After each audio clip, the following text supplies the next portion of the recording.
नमस्कार, future express में आप सभी का स्वागत है। मैं हूं वीरेंद्र कुमार और मिड डे आपकी इंडस्ट्रीज पे निफ्टी और निफ्टी बैंक पे अप्रोच क्या हो बातचीत करेंगे और स्टॉक फ्यूचर्स पे। निफ्टी इस वक्त दिन के लोज पे 24228 मतलब ऑलमोस्ट लो पर, और निफ्टी बैंक करीब करीब 52,273 पे।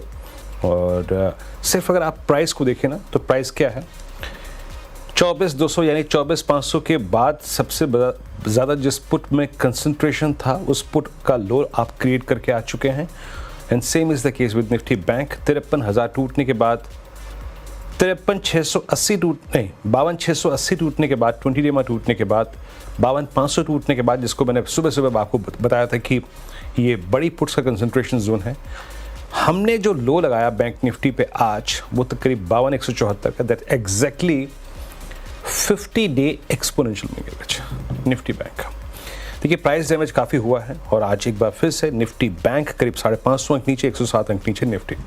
सुबह बात क्या हुई थी जरा उस पर आते हैं। देखिए कल तक एक स्टेट ऑफ कन्फ्यूजन था कि इस अनसर्टेन एनवायरनमेंट में हम करें क्या। हमने कहा था कि बाय ऑन डिप्स करेंगे till the time we have 20 day exponential moving average, but कल जब हमने 20 डेमा को सरेंडर कर दिया, थॉट्स में किसी प्रकार की अगर आप देखें तो कोई भी दुविधा नहीं थी। क्लियरली RS लिखा है, RS1 that was 20 day exponential moving average, ये स्क्रीन पे नहीं आएगा। और जनाब जब तक ये नहीं आ रहा है कोई दिक्कत की बात नहीं है, इट्स अ शॉर्ट अगर आपकी कल की है।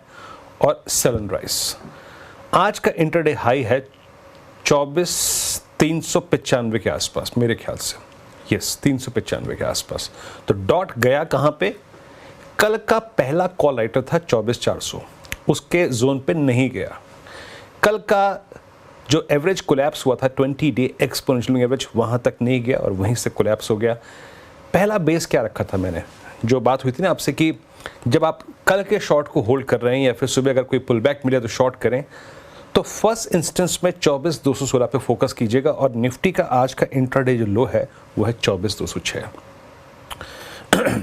अब ये 216 क्यों मेंशन किया गया था, जैसे कि मैं कह रहा हूं बार बार कि पोस्ट 24500 जो पुट का कंसंट्रेशन था वो 24,200 पे था। So as of now index आके वहां पे रेस्ट ले रहा है। अब देखिए कल एक्सपायरी भी है, कल वीकली कॉन्ट्रैक्ट की एक्सपायरी है। एक बड़े डाउन स्विंग के बाद जब किसी पुट पे कंसंट्रेशन बढ़ जाए तो वो इंट्राडे में या फिर एटलीस्ट अगले सेशन के लिए एक बेस के तौर पे काम करती है। बट क्या ऐसा हो रहा है, आइए स्टैट्स को जज करने की कोशिश करते हैं। सुबह से cell and sell on rise below 20 DEMA and towards 24200 worked beautifully। अब के स्टेट्स क्या कह रहे हैं, आइए उसको एक बार सेंस करने की कोशिश करते हैं। अब जरा देखिए इंट्राडे में पुट कॉल राइटिंग कहाँ हुई है। सबसे बड़ी कॉल राइटिंग हुई है 96 लाख की एट द रेट 24300, यानी 1,25,00,000 का आउटस्टैंडिंग हुआ यहाँ पर खड़ा है। नीचे पुट राइटर्स कहाँ पे कंसंट्रेट करा, एक डाटा से भी काम कीजिए, इसे तब्दील कीजिए जरा एक बार। इसको रखिए 23,900 को हटा दीजिए, यहाँ पे रख दीजिए 24,200। जरा मैं 24,200 को देखने की कोशिश करूँगा। अब देखिए 24,200 की इंपॉर्टेंस है, एक बार जब तक आप चेंज करेंगे चार्ट फिर ले आइएगा। आपका वो शुक्रवार का 13 दिसंबर का जो स्विंग लो था वो क्या था, लगभग 24,186। दैट मीन्स अब 24,200 के आसपास 3 प्रॉपर्टीज हो गई। शुक्रवार का लो 186, 24,200 पुट राइटर्स का जोन और 24,206 आज का लो। अभी भी डाला डॉक्टर साहब आपने, अब डालिएगा एक बार, कोई दिक्कत की बात नहीं है। तो ये एक जोन ऐसा है जो कि आके थोड़ा सा एक सपोर्ट के तौर पे काम कर रहा है। सो इंटरडे में अब रेजिस्टेंस जो है वो परसिस्ट करता है 24,300 पर 24,200 पे सपोर्ट है कि नहीं है जरा अभी भी देखना बाकी है, क्योंकि अभी तक हमने उस पुट के स्टैट्स देखे। बट 24,200 पे ये आ गई, 35 लाख पुट बिकी है, 74 लाख का आउटस्टैंडिंग हुआ है। बट इन कंपैरिजन टू 24,000 ये 50 लाख कम है। सो एक बात याद करके रखिएगा, आप अपने शॉर्ट को ट्रेड को आप कवर कर सकते हैं, कोई दिक्कत की बात नहीं है। बट अगर आपका ट्रेड ओपन है और अगर आपने अब 24,186 की ट्रेजेक्ट्री को वायलेट किया तो बेस की प्लेट फिर लेके आइएगा जरा, बेस की प्लेट, क्योंकि अभी मुझे 24,200 पे पुट्स पे उतना कंसंट्रेशन दिखाई नहीं दे रहा है। सो अ डाउन स्विंग और पॉसिबल है। अगर आपने 24,186 यानी शुक्रवार को लो वायलेट किया तो 24,153 और लगभग 24,081 की ट्रेजेक्ट्री आ सकती है, क्योंकि 24,200 का पुट राइटर ठीक है, 35 लाख पुट बिकी हैं, बट कंसंट्रेशन बहुत बड़ा नहीं है। अब आइए निफ्टी बैंक पर। निफ्टी बैंक पे बात क्या हुई थी, लेवल्स लेके आइएगा। पहले RS1 क्या था 53,000 और 53,110, दैट वाज एग्जैक्टली कॉलाइटस zone and 10-day exponential moving average, पहला रेजिस्टेंस। अब बात क्या हुई थी कि टिल द टाइम पहला रेजिस्टेंस पार नहीं हो रहा है, सेल करिए, तबीयत से सेल करिए। 52,835 ये जोन आज का हाई है, वहां से क्या कोलैप्स हुआ, और जब कोलैप्स हुआ तो बेस वन लेके आइएगा। क्या बात की थी मैंने, 52,600 लगभग 40-50 के आसपास आपका 20-day एक्सपोनेंशियल एवरेज परसिस्ट करता है, और 52,500 पे है पुट कंसंट्रेशन। यहां पे ट्रेड को चेक कीजिएगा, और अगर ये कोलैप्स हुआ तो 52,295 आने की बहुत स्ट्रॉन्ग पॉसिबिलिटी है। और ये क्लस्टर क्या था, 52,295 क्या था, that was exactly 50-day exponential average, dot वहीं तक गया। अब स्टेट्स क्या कह रहे हैं, जरा आइए जज करने की कोशिश करते हैं, उसके बाद राजेश पलवे जी के पास चलेंगे। देखिए, अगर आप एक बार के लिए बैंकिंग स्टॉक फ्यूचर्स को देखें ना, मैं उस पर आऊँगा अभी, लेकिन पहले स्टेट्स को देख लेते हैं। क्या कह रहे हैं स्टेट्स, 52,500 जो छोड़ चुके हैं आप, वहाँ पे 11 लाख कॉल भी किए, आउटस्टैंडिंग वाइट 19.55, दैट्स ह्यूज। यानी सिंपली कीप इट सिंपल। अब जब तक 52,510, 52,600 यानी RS ये बेस वन अब जब तक रीगेन नहीं करेगा बैंक निफ्टी, तब तक किसी पुल बैक की या फिर पुल बैक में पार्टिसिपेट करना मुश्किल है। आप ये देखिए पुट राइटर्स कहाँ पर प्लेस्ड हैं, सबसे बड़ा पुट राइटर प्लेस्ड है 52,000 पे। इवन दैट पुट राइटर, वो पुट राइटर भी एग्जिट कर रहा है, करीब 37,000 पुट्स वहाँ पे एग्जिट कर चुकी हैं। दैट मीन्स उस पुट राइटर का कन्विक्शन अभी इस बात को लेकर थोड़ा डगमगा रहा है कि शायद हम 50-day एक्सपोनेंशियल एवरेज भी होल्ड ना कर पाए। बट एक बात याद रखिएगा, क्या बात हुई निफ्टी पर, 24,186 वो टूटा तो पेन फर्दर आएगा, 24,300 इंट्राडे के लिए रेजिस्टेंस बन गया, और निफ्टी बैंक पे सेम केस। अगर आपको ऊपर की तरफ निकलना है तो आपको कम से कम 52,510 की ट्रेजेक्ट्री को पार करना पड़ेगा, otherwise a further collapse towards 52,080 is looks possible. Rajesh Palve ji, नमस्कार, कार्यक्रम में स्वागत है। राजेश, आपका सेंस क्या कह रहा है, क्योंकि कंप्लीटली बाजार ने अपने आप को आज दवा और दारू पे फोकस करा है। ल्यूपिन को देखिए, और विंडो फार्मा को देखिए, डॉक्टर रेड्डीज को देखिए, यूनाइटेड स्पिरिट्स को देखिए, सिर्फ दवा और दारू, बाकी सब जो है वो इस वक्त कोलैप्स कर रहा है। Whether it's banks, whether it's I think PSUs, metal, सब में कोलैप्स है आज। आपकी रीडिंग इंडस्ट्रीज पे क्या कह रही है? गुड आफ्टरनून वीरेन जी। इस तरीके के मार्केट में दवा दारू ये दो ही चीज़ों का सहारा होता है।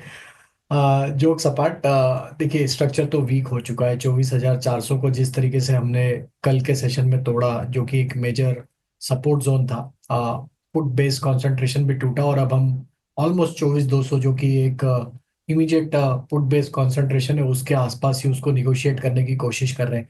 हालांकि पिछली बार का जो फॉल था वो भी करीब 24,180 24,200 के आसपास से ही एक सपोर्ट लेके हमने देखा था कि मार्केट ने एक अच्छी रिकवरी दिखाई थी। अब हम एक बड़ी इवेंट के आउटकम के पहले वापस उसी लेवल को रीटेस्ट करते हुए दिख रहे हैं, तो जरूर यहाँ पे कॉशियस अप्रोच तो है, क्योंकि अगर हम ये लेवल तोड़ेंगे तो फिर ये दायरा 24,000 की तरफ इमीडिएट बेसिस पे खुलते हुए दिखेगा, क्योंकि नेक्स्ट पुट बेस कॉन्सेंट्रेशन उसी स्ट्राइक पे बनते हुए दिख रहा है। तो 24,200 एक इमीडिएट सपोर्ट एरिया तो यहाँ पे बना हुआ है, तो यहाँ पे एट दिस मोमेंट तो शॉर्ट नहीं करना चाहिए। हमें लगता है थोड़ा वेट करें, एक पुल बैक अगर मिलता है टुवर्ड्स 24,300 350 के जोन में, वो लेवल पे शॉर्ट करना चाहिए। अभी यहाँ पे एक बार शॉर्ट थोड़ा अवॉइड करना चाहिए, या फिर शॉर्ट करेंगे तो हम 24,200 अगर स्पॉट पे टूटता है तो फिर वापस शॉर्ट इनिशिएट करेंगे। अदरवाइज एट दिस जंक्चर अभी हम थोड़ा निफ्टी पे वेट करेंगे। पुल बैक का वेट करने के बाद 24,300 के आसपास आएगा तो वहां शॉर्ट करेंगे। 24,350 स्टॉप लॉस होगा, डाउन साइड में वापस 24,200 के टारगेट के लिए, बट यहाँ पे अभी अवॉइड करेंगे। बैंक निफ्टी भी क्रिटिकल सपोर्ट के आसपास ट्रेड कर रहा है, जो कि है करीब 52,000 से लेके 52,200। ये रेंज काफी इंपॉर्टेंट एंड क्रिटिकल है बैंक निफ्टी के लिए, जहाँ पे मूविंग एवरेज भी प्लेस्ड है as well as put base concentration भी प्लेस्ड है। तो यहाँ पे अगर 52,000 टूटता है तो बड़ी गिरावट बन सकती है यहाँ पे। तो दोनों ही इंडाइसेस एक इवेंट के आउटकम के पहले अब क्रिटिकल सपोर्ट के आसपास ट्रेड कर रहे हैं। थोड़ा टफ होता है इस तरीके के सेटअप पे ट्रेड करना कि किस जगह पे मार्केट अब यहाँ से मूव करेगा, क्योंकि आउटकम के बाद अब रिएक्शन जो आना है वो आउटकम के बाद ही आना है। बैंक निफ्टी में भी करंट लेवल पे शॉर्ट नहीं करना है, वेट करेंगे। अगर पुल बैक मिलता है टुवर्ड्स 52,500 तो ही शॉर्ट करेंगे, अदरवाइज 52,000 टूटेगा तो फ्रेश शॉर्ट करेंगे। तो दोनों ही इंडाइसेस पे एट दिस जंक्चर हम अवॉइड करने की सलाह देंगे, यहाँ पे शॉर्ट ट्रेड नहीं लेंगे। ओके चलिए, तो ये आपको राजेश जी का एक व्यू मालूम चल गया यहाँ पर, और एक फर्दर वीकनेस से पहले किसी और लेवल्स के वॉल्यूशन का इंतज़ार करेंगे, और ये क्रिटिकल लेवल्स हैं जो सपोर्ट जनरेट कर सकते हैं। दोनों ही इंडेक्सेस पे लेवल नोट कर लीजिए, 24,200 और 24,186 और निफ्टी, और जहाँ तक निफ्टी बैंक का सवाल है it's 52,160, that exactly 50 day exponential moving average, वो एक क्रिटिकल सपोर्ट के तौर पे काम करेगा। अब आते हैं राजेश जी के स्टॉक फ्यूचर्स पर। राजेश जी आज क्या पिक कर रहे हैं? 3 स्टॉक फ्यूचर्स आप। 2 शॉर्ट, एक लॉन्ग। लॉन्ग में यूनाइटेड स्पिरिट जो कि एक क्लियर आउट परफॉर्मिंग स्टॉक है और काफी स्ट्रांग ब्रेकआउट यहाँ पे बना है। जिस तरीके से ये थर्ड कंसेक्यूटिव डे है, हायर हाई लो फॉर्मेशन बने, ओपन इंटरेस्ट भी लॉन्ग साइड का ऐड होते हुए दिख रहा है। यूनाइटेड स्पिरिट पे बाय करने की सलाह है। हमें लगता है ये स्टॉक में फ्यूचर्स में अगर बाय करते हैं तो यहाँ पे 1630 1640 की तरफ 1640 के टारगेट के लिए बाय किया जा सकता है। डाउन साइड में 1565 के आसपास के स्टॉप लॉस होंगे। और शॉर्ट साइड में हमें लगता है यहाँ पे कोल इंडिया को शॉर्ट किया जा सकता है। स्टॉक में कंटिन्यूटी बनी हुई है एक डाउन ट्रेंड की, और स्टॉक ने अपने क्रिटिकल सपोर्ट एरिया को भी आज ब्रेक डाउन करते हुए दिखा है। जिस तरीके के स्ट्रक्चर यहाँ पे बन चुके हैं, अब 400 के नीचे भी फिसल चुका है। हमें लगता है ये फर्दर और गिरावट एक्सटेंड हो सकती है, 385 380 की तरफ स्टॉक फिसल सकता है।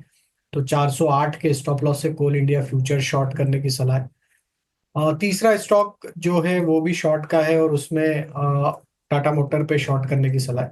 टाटा मोटर में भी अगर हम देखें तो एक फॉलिंग चैनल में ट्रेवल करते हुए दिख रहा है वीकली चार्ट में, और स्टॉक में जिस तरीके के शॉर्ट बिल्टअप यहाँ पे है, और स्टॉक अपने प्रीवियस स्विंग लो को भी अब पेनिट्रेट करते हुए दिख रहा है, almost on a verge of breakdown ही है। हमें लगता है ये गिरावट 770 की हम ही रहेगी। 770 के नीचे रहता है फ्यूचर, तो इसका नेक्स्ट लोअर साइड का टारगेट 745 की तरफ भी आता हुआ दिख सकता है।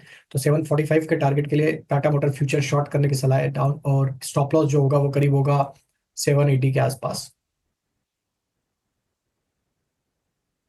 पीछे काम करते हैं, एक छोटा सा ब्रेक लेते हैं, और निफ्टी करीब 24,233 पर, निफ्टी बैंक 52,274 पर। 3 ट्रेड्स पूरे हो गए। ब्रेक के बाद कुछ एक्सक्लूसिव खबर CNBC आवाज की, उसको क्रैक करेंगे, उसके बाद कुछ ऑप्शन ट्रेड्स हाजिर होते हैं।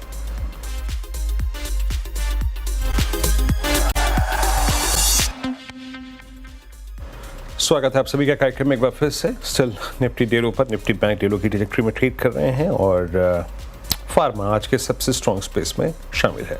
अब मैं कुछ देर के लिए यहाँ पर निफ्टी बैंक से और स्टॉक फ्यूचर से बाहर निकलता हूँ, कुछ महत्वपूर्ण पहलुओं पर बातचीत करते हैं, और मेरे साथ मेरे सहयोगी इंस्पेक्टर रोहन मौजूद है बातचीत करने के लिए। और सरकार 2 पहलुओं पर अगर आप देखें कुछ नीतिगत फैसले ले सकती है। एक तो है क्रिटिकल मिनरल्स, और साथ ही साथ बैटरी रिसाइकलिंग को लेकर क्या खबर है, समझते हैं रोहन से।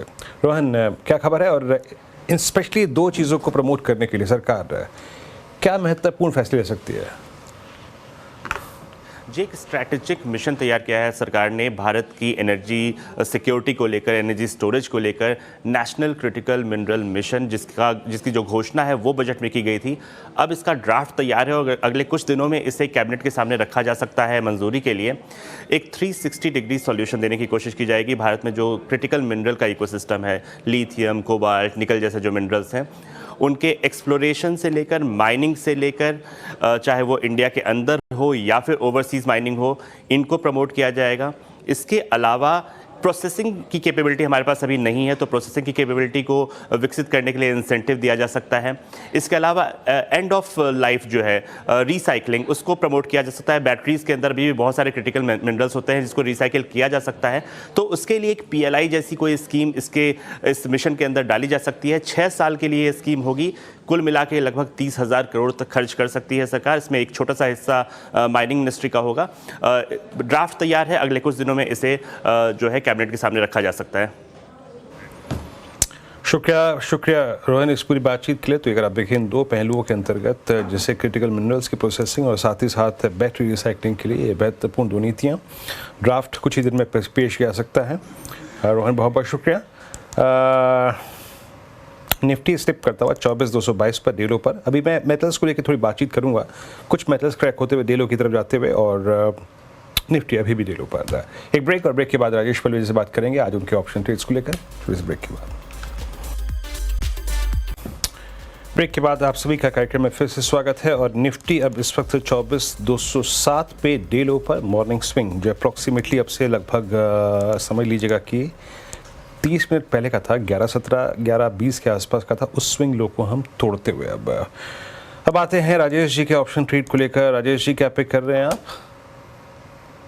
तो वीरेंद्र जी देखिए, डाउन साइड का भी है और उसमें हमें लगता है कि एनटीपीसी पे फोकस करना चाहिए। स्ट्रक्चर तो वीक है एनटीपीसी का, series of low top low bottom formation यहाँ पे बनते हुए दिख रहे हैं और स्टॉक ने एक इम्पोर्टेंट सपोर्ट एरिया भी तोड़ते हुए दिख रहा है।